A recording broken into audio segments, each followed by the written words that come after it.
Creo que todos queremos aprender. De hecho, de manera consciente o inconsciente, estamos constantemente en distintos procesos de aprendizaje.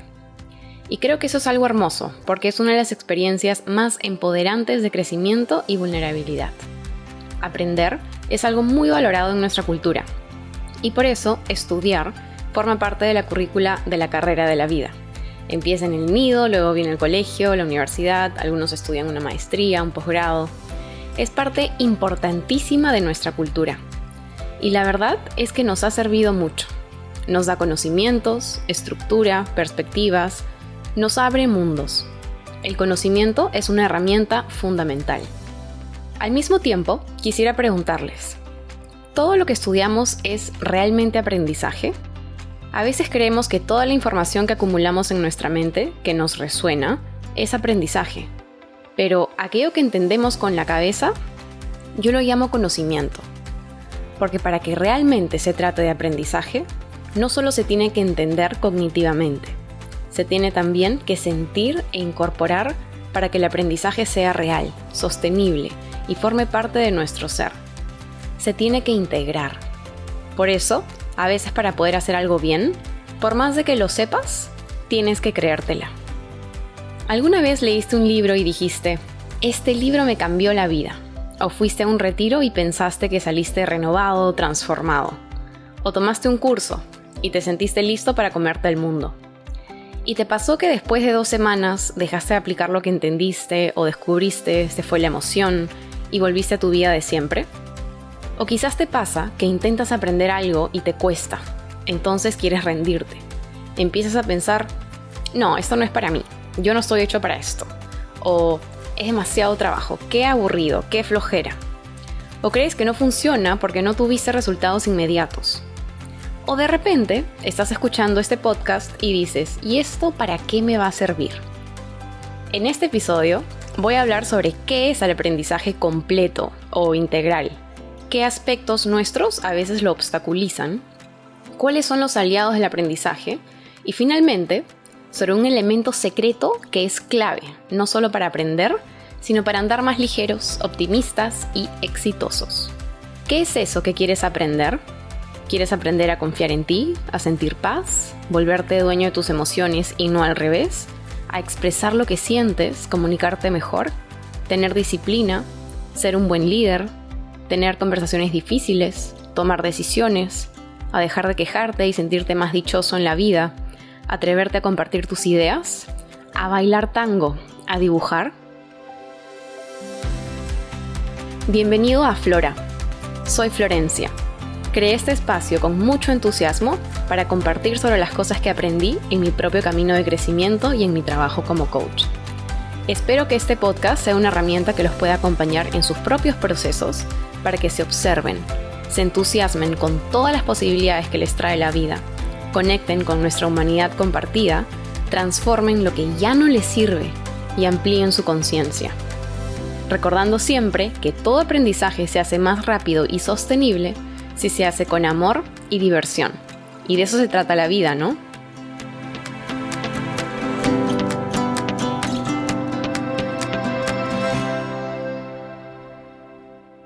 Aprender es un proceso que transforma nuestra forma de ser y nuestra identidad. No se trata solamente de adquirir conocimientos, sino de transformar quiénes somos. Cuando aprendemos de verdad, vamos evolucionando y adquiriendo nuevas perspectivas, hábitos, capacidades. Podemos escuchar una teoría súper linda y que suene muy profesional sobre cómo hacer algo, ya sea cómo reprogramar tu cerebro, cambiar hábitos, hablar en público, manejar la ansiedad, o información muy interesante como por ejemplo cuáles son los beneficios en nuestro cerebro y bienestar de la meditación. Pero eso no hace que vayamos a hacerlo. El entendimiento racional ocurre en la zona del cerebro que se llama neocórtex, que es lo que nos hace capaces de reflexionar, de encontrar soluciones, tomar decisiones, elegir. Pero eso es solo 1/3 de nuestro cerebro, de nuestro ser. Y los otros 2/3 están compuestos por nuestro mundo emocional, que incluye nuestro comportamiento, y por último, y definitivamente no menos importante, el cuerpo. Si volvemos al cerebro, el mundo emocional está dirigido por el área conocida como el cerebro límbico, que es más instintivo, que opera cuando entramos en modo supervivencia. Y el cuerpo es el que tiene o no la capacidad de ejecutar las acciones necesarias para crear nuestros sueños. El cuerpo, además, tiene una inteligencia propia y puede ser nuestro mejor aliado cuando la mente nos está saboteando. Cada una de estas dimensiones aprende de manera diferente y en conjunto forman una coherencia, lo que se conoce como la forma de ser que estamos teniendo en la vida. Si escuchan mi primer episodio, van a saber a qué me refiero.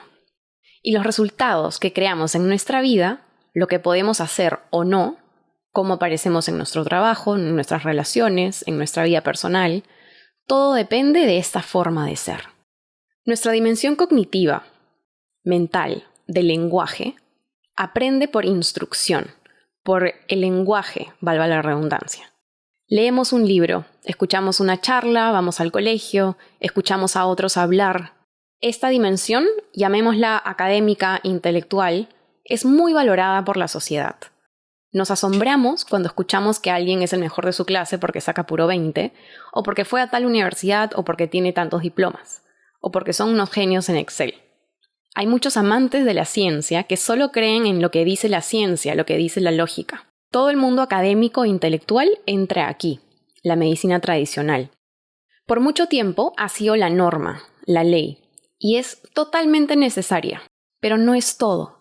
Un simple ejemplo. La medicina me dijo a través de 3 doctores especialistas que no podía ser mamá, y ahora tengo una hija maravillosa.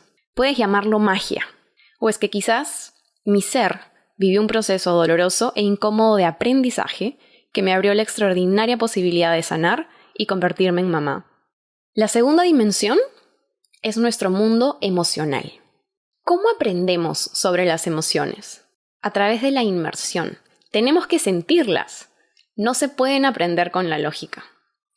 Si estás a punto de tener una entrevista y eres alguien que suele sentir ansiedad, y te digo, no tengas ansiedad, ¿acaso dejas de tenerla? No. O si le preguntas a una madre que describa lo que siente al momento de dar a luz y sostener a su bebé, sentirlo en su pecho, o a un padre ser testigo de esto y también cargar a su bebé piel con piel. Estoy segura que dirán que no lo pueden poner en palabras, porque el mundo del lenguaje muchas veces no alcanza para describir lo que sucede en la dimensión de nuestras emociones. Hay que aprender a relacionarnos con ellas, conocerlas, dejar de juzgarlas, para que cuando aparezcan, la sensación nos sea conocida, no les tengamos miedo, no nos estanquemos en alguna emoción o estado de ánimo para que podamos comprender el mensaje que viene detrás de ella y direccionar la energía que trae para no repetir los mismos patrones que no nos sirven. Es muy importante volvernos dueños de nuestro mundo emocional, porque las emociones determinan no solo cómo nos sentimos, sino cómo conectamos con la vida, con los demás, con nosotros. Determinan también lo que podemos o no podemos hacer y el resultado de nuestras acciones. Afortunadamente, los centros educativos ya están considerando la inteligencia emocional como un aspecto importante. La pregunta es si lo están haciendo con expertos en guiar a personas en la inmersión de sus emociones o solo en lo que dice el diccionario sobre la rabia, porque eso seguiría siendo más del aprendizaje cognitivo, más no emocional. Y por último, la dimensión del cuerpo. Desafortunadamente, me da la sensación que es de la que menos se habla cuando trae mucha sabiduría y posibilidad de sanar. ¿Cómo aprende nuestro cuerpo?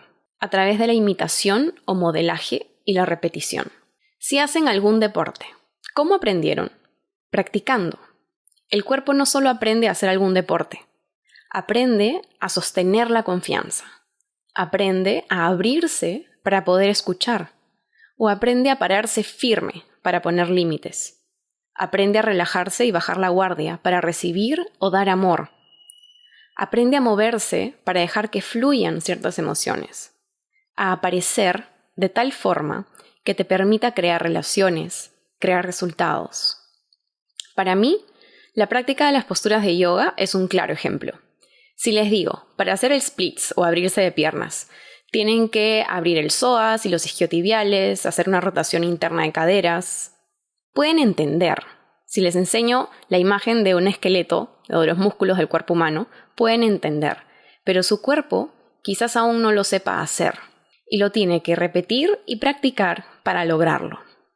Acumular información no garantiza nada. Y como estas 3 dimensiones no se pueden separar porque todas forman parte de nuestro ser, si solo trabajamos una, la mayoría de veces los otros 2 nos van a jalar de regreso. Por eso, para que realmente se nos abran posibilidades, tenemos que pasar por el aprendizaje integral, el que sucede en todas nuestras dimensiones del ser, de nuestra ontología, y eso es la base del coaching ontológico. Así es como el aprendizaje nos abre tantas posibilidades. Las posibilidades que tenemos para hacer y para ser están dentro de aquello que hemos aprendido. Y parte de mi misión es acompañar a personas en este proceso de aprendizaje, para que abran sus propias posibilidades y se conviertan en creadores de sus sueños. Y para ello, a veces hay que transitar un proceso retador, doloroso, pero hermoso. Y por supuesto, con su dosis de diversión, con mucho amor. Cada ser humano tiene una forma única de aprender, que está profundamente relacionada a nuestras emociones, nuestros valores, nuestra identidad.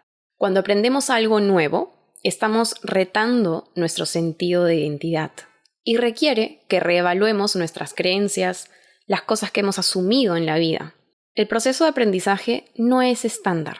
Cada uno tiene una forma única de hacerlo y de integrar nuevos conocimientos, que está influenciada por nuestro contexto y el entorno en el cual nos encontramos. Es un proceso que dura toda la vida y cada experiencia nos permite crecer, conocer más acerca de nosotros mismos y del mundo que nos rodea. Algunas veces asociamos el aprendizaje al resultado que estamos teniendo o necesitamos alguna validación externa para pensar que hemos aprendido. Por ejemplo, si sacamos 20 en un examen, se dice que hemos aprendido. Pero a mí muchas veces me pasó en la universidad que me sacaba 20 en un examen, terminaba de darlo y realmente no me acordaba de nada después de dar el examen. Era como input, output y no más. Sucede mucho en las organizaciones que se hacen capacitaciones, pero realmente no se ha terminado de integrar el aprendizaje en las personas. O también pasaba que me sacaba una mala nota porque me puse nerviosa, pero sí había aprendido sobre el tema. Y es que, más que el resultado, se trata del proceso de aprendizaje. Memorizar no es aprender. Lamentablemente, muchas veces excluimos o descartamos experiencias como la intuición, la sensibilidad o las emociones porque de alguna manera contaminan lo académico. Se cataloga como esotérico, místico, hippie. Un par de veces me ha pasado que hablo con pasión de esto en cualquier contexto y cuento que también soy profesora de yoga y he recibido una mirada o un gesto un poco burlón. Si les ha pasado o si ustedes han descalificado a alguien por creer en las emociones, en su intuición, en la espiritualidad, cuando terminen de escuchar este episodio entenderán que se trata de un enemigo del aprendizaje. Para darles ejemplos y explicar un poco más lo importante que es nuestra actitud a la hora de aprender, les quiero presentar a algunos enemigos y aliados del aprendizaje. Hay varios, pero he elegido algunos. Los enemigos del aprendizaje que voy a compartir no son externos, son parte de nuestra forma de ser. Y el primero es uno que escucho una y otra vez. No tengo tiempo, que en realidad se traduce en no le doy prioridad al aprendizaje. Constantemente me encuentro con personas que me dicen, me encantaría aprender a hacer yoga, pero no tengo tiempo. Me encantaría trabajar en mí, aprender a sentirme en paz, a regular mis emociones, pero no tengo tiempo. Ya sea por la chamba o porque estoy muy ocupada. Es genuino el interés que tienen y al decir no tengo tiempo, en realidad están diciendo tengo interés en aprender esto, pero en este momento de mi vida no es prioritario para mí. A todos aquellos que les encanta decir que no tienen tiempo, incluso con orgullo, que se llenan de actividades, quisiera hacerles las siguientes preguntas. ¿Qué ganan viviendo apurados, ahogados por la falta de tiempo? ¿Qué pierden cuando no priorizan este aprendizaje que saben que quieren o necesitan? ¿Hay algo que están evitando cuando se ocupan de actividades y resulta que no tienen tiempo? ¿Qué es eso que no están enfrentando? ¿Estar ocupados es razón suficiente para no realizar ese aprendizaje? Otro enemigo del aprendizaje es la autodescalificación. ¿Cuántas veces hemos pensado que no somos capaces de hacer algo? Yo no soy bueno para los deportes, para los números, para los idiomas. O quizás se han denominado como una persona intensa y dicen, dado que soy intensa, en mis relaciones de pareja se van a espantar de mí. Otra típica es, ya estoy viejo para eso. Yo he tenido este enemigo de aprendizaje hace un tiempo y decía, dada mi edad, nadie me va a tomar en serio como una coach profesional. Me costó cambiar esta creencia que me limitaba. No me atreví a ofrecer mi trabajo con confianza y entusiasmo. Finalmente pude transformar esta creencia, este enemigo del aprendizaje. Incluso una vez, un empresario, hombre, con mucho éxito profesional, me dijo algo como, en otras palabras, ¿y tú qué me vas a poder enseñar a mí? Lo dijo de manera respetuosa, incluso cariñosa, pero igual me chocó. Pero al haber sanado este enemigo del aprendizaje, le pude responder, seguro que no te voy a poder enseñar nada sobre cómo funciona tu negocio o cómo hacer tu trabajo, pero sí te puedo enseñar y guiar sobre tu mundo emocional, para que puedas aparecer siendo un mejor líder, un mejor hombre de familia y potenciar el impacto que sé que quieres generar para ti mismo y para los que te rodean. Y así empezamos un proceso de coaching maravilloso. Así que ya saben, no se descalifiquen, porque si realmente quieren, pueden aprender lo que se propongan. Y el tercer y último enemigo que voy a compartir hoy es la arrogancia intelectual. Creo que en el ejemplo que acabo de compartir, mi querido cliente tuvo al inicio un poquito de arrogancia intelectual. Si no se hubiese abierto a lo que podía aprender en su crecimiento personal y no me hubiera dado autoridad para guiarlo en el proceso, pues se hubiera quedado en el mismo lugar. Aquí, las personas asumen que lo saben todo. Creen que tienen una respuesta para todo, que siempre tienen la razón. Y cualquier opinión o comentario que vaya en contra de su punto de vista, lo descartan. Cree que el otro está equivocado. O cree que lo que el otro tiene para decir es tonto o poco importante. Pueden ridiculizar cualquier tipo de información que ellos no consideren como válido y que se contraponga a su razón. Creen tener la verdad absoluta. No necesariamente están alardeando de lo inteligentes que son, simplemente no consideran ninguna otra perspectiva, se cierran a cualquier otro aprendizaje. Muchos tienen ceguera cognitiva, esto significa que no saben que no saben. Por ejemplo, una persona que constantemente tiene conflictos con otros, quizás no sabe que lo que le hace falta es desarrollar la empatía o la humildad y simplemente cree que todos los otros son personas tóxicas que hay que descartar. Existen otros enemigos del aprendizaje con los que me encuentro en sesiones de coaching. Quizás los dejaré para más adelante, para un taller, para que cada uno identifique los que tiene y los pueda trabajar. ¿Qué dicen? Otro ejemplo es la trivialidad. Cuando nos enfrentamos a algo que nos incomoda, simplemente lo trivializamos, lo volvemos cómico y le quitamos importancia.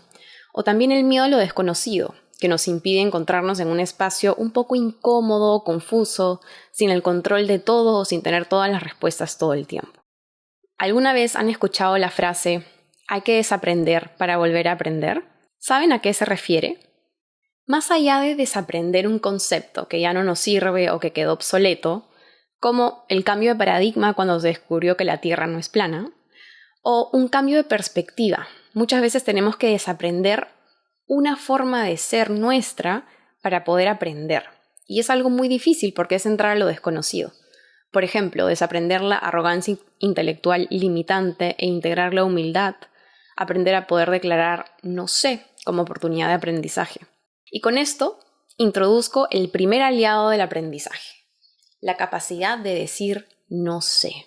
Cuando entendemos que no saber abre la posibilidad de aprender algo nuevo o diferente, dejamos de lado la necesidad de tener una respuesta para todo, incluso de inventarnos respuestas cuando no las tenemos, por miedo quizás a parecer poco inteligentes. Y así evitamos los problemas que esto puede generar. Con humildad, dejaremos de preocuparnos por el que dirán y seremos menos hiper autoexigentes al perder la necesidad de tener que saber todo el tiempo. Otra posibilidad que nos abre es darle autoridad a otro que sí sabe para que nos enseñe. Alguien menor que nosotros, alguien mucho mayor que nosotros, alguien de otro contexto social, alguien en otro rubro, alguien muy diferente a nosotros o incluso muy similar. Todos, absolutamente todos, tienen algo que enseñarnos. El segundo aliado es la disciplina y la dedicación. Y creo que este aliado habla por sí solo. Tiene que ver con nuestra habilidad de hacer y mantener compromisos con nosotros mismos y con otros, con alinear nuestras acciones con nuestros valores y nuestras metas. No se trata de obligarnos a hacer algo, sino a encontrar el valor y el propósito que tiene para nosotros y desarrollar la capacidad de mantenernos enfocados en eso y de afrontar cualquier setback o mini fracaso con el mismo nivel de entusiasmo. Tiene que ver con construir rituales y estructuras que apoyen nuestras metas y valores y con tener la voluntad de sacrificar placeres de corto plazo por el resultado y propósito en el largo plazo. Para mí, esta es la mejor manera de vivir con integridad hacia uno mismo porque es vivir en lealtad a nuestro propósito. Y el último aliado de aprendizaje que compartiré hoy es tener un buen contexto emocional. Es fundamental crear un espacio donde las emociones tengan un rol, porque somos seres emocionales y porque las emociones nos predisponen a actuar de una u otra manera. Hay estados emocionales que favorecen el aprendizaje y otros que lo limitan. Por ejemplo, si una persona siente la emoción de la resignación y dice, ¿ya para qué pierdo mi tiempo si nunca voy a poder hacerlo? ¿Podrá aprender?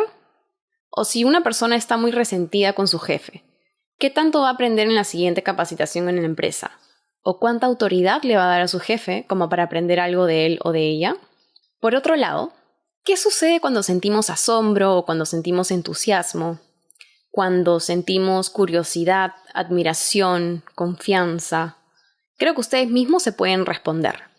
¿Recuerdan alguna situación donde sintieron desconfianza, resignación, aburrimiento o resentimiento? ¿Cómo fue su experiencia? ¿A qué estaban predispuestos? Ahora, ¿recuerdan algún momento donde sintieron entusiasmo, confianza, inspiración? ¿Qué experiencia pudieron crear para ustedes desde esa emoción? Con un buen contexto emocional, generamos la actitud, la apertura y las ganas de aprender. Nos alineamos con el significado que tiene para nosotros ese aprendizaje. Y sobre todo, nos permitimos disfrutar el proceso. Ahora, mi parte favorita de este episodio. Quiero contarles sobre la diferencia entre cómo aprendemos nosotros, los adultos, y cómo aprenden los niños y los bebés. Créanme que con una bebé en casa he podido observar con mucho detalle y estoy fascinada. Realmente podemos aprender tanto de ellos. ¿Cómo aprenden los niños que lo hacen tan bien? Quiero empezar preguntándoles esto. ¿Alguna vez han escuchado a un bebé decir, suponiendo que pueden hablar, no, caminar no es para mí? Porque eso es exactamente lo que hacemos los adultos y lo hemos normalizado. Si normalizáramos que los bebés digan eso, tendríamos a 50% de los adultos gateando o deslizándose por el piso sin poder caminar. ¿Se imaginan? Así como eso no es normal, dejemos de normalizar y limitar nuestro potencial. Es así como un simple mindset o un buen contexto emocional nos permite alcanzar nuestro verdadero potencial. Los niños no están contaminados, aún no han integrado las creencias limitantes de su familia, de su entorno, tampoco han internalizado el lenguaje, cómo hablan y qué palabras usan las personas a su alrededor. Por el contrario, un adulto ya tiene creencias, experiencias que guardó, un bagaje de limitaciones. La buena noticia es que todos nosotros que somos adultos podemos abrir la mochila y ver cada cosa que hay para elegir qué hacer con eso. Estaba conversando con una clienta y le hice esta comparación de niños y adultos y me dijo, ay pues, pero ellos son bebés. Y le dije, un poco para retarla, ¿me estás diciendo que un bebé puede y tú no? Y luego de pensarlo un poquito más, añadí, pues sí, un bebé puede y a veces nosotros, los adultos, no podemos. ¿Sabes por qué? Porque un bebé no tiene nada de lo que nosotros tenemos. No tienen miedo a caerse, no tienen miedo a fallar, no cree que vale menos porque recién camina a los 14 meses y no a los 12 meses. Por otro lado, un bebé sí tiene algo que a nosotros los adultos muchas veces nos hace falta cuando aprendemos. Un bebé integra automáticamente el juego y la diversión en el aprendizaje. Y este es el ingrediente secreto para el éxito en todas las áreas de nuestra vida. El juego, la risa, es un aliado del aprendizaje porque lo hace agradable y sostenible, nos permite fluir. Reconoce la ganancia que tenemos al aprender algo nuevo. Los bebés también sienten harta curiosidad y asombro. Y finalmente, pero no menos importante, usan todo su cuerpito cuando aprenden. Todo lo tocan, se mueven, expresan todo lo que sienten con todo el cuerpo. Bailan cuando sienten la música. Y así cada segundo van aprendiendo, repitiendo lo que van aprendiendo una y otra vez. Y si los vemos, están realmente en el momento. Toda su atención está en lo que están haciendo. Son los maestros del mindfulness. A veces se frustran, otras veces ríen, pero no pierden la curiosidad, el asombro, el entusiasmo. La certeza de que eventualmente lo van a lograr, de una u otra manera. Y algo curioso que he notado es que cada vez que logran algo o se divierten con algo o algo les llama la atención, lo celebran o siempre buscan la mirada de sus papás o de alguien cercano para compartir esa experiencia. Y la carita que tienen ahí es lo mejor del mundo.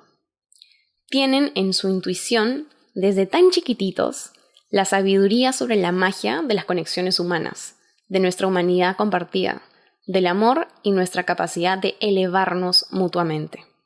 Tienen acceso a la sabiduría que los adultos necesitamos recordar, quiénes somos. Los bebés no necesitan adquirir títulos, sueldos, carros, apariencia, para saber que su valía está en su existencia, que están completos. Tienen fresquita y a la mano esa parte de su ser que en realidad todos tenemos, pero olvidamos. Que es perfecta, que es creadora, que es dicha, sabiduría, amor. Donde está también eso que nos hace únicos y poderosos. La intuición, la certeza sobre eso que hemos venido a ser. Cuando dejemos de ignorar esta sabiduría o calificarla como muy esotérica o muy hippie, nos acercaremos a la persona que ya somos, a todo ese potencial que todos sabemos que tenemos. Los invito a observar a los bebés y denles toda la autoridad del mundo para aprender de ellos.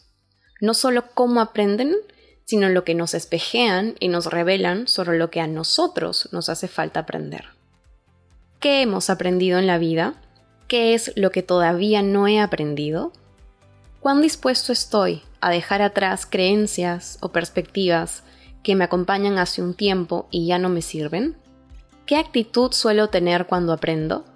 ¿Tengo creencias o patrones de comportamiento que limitan mi crecimiento? Y finalmente, ¿qué es eso que necesito recordar sobre la persona que ya soy?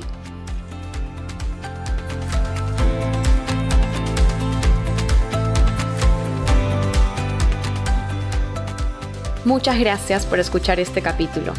Te invito a que te suscribas a este podcast y te lleves lo que más te resonó. Cuéntame, ¿qué fue eso que te hizo sentido? Y compártelo. Recuerda tomar una pausa para recordar quién eres y ampliar tu confianza. Deja que eso te guíe para elegir tu enfoque y así dirigir el fluir de tu vida. Me puedes seguir en Instagram como Florencia Coaching y nos vemos en el siguiente episodio.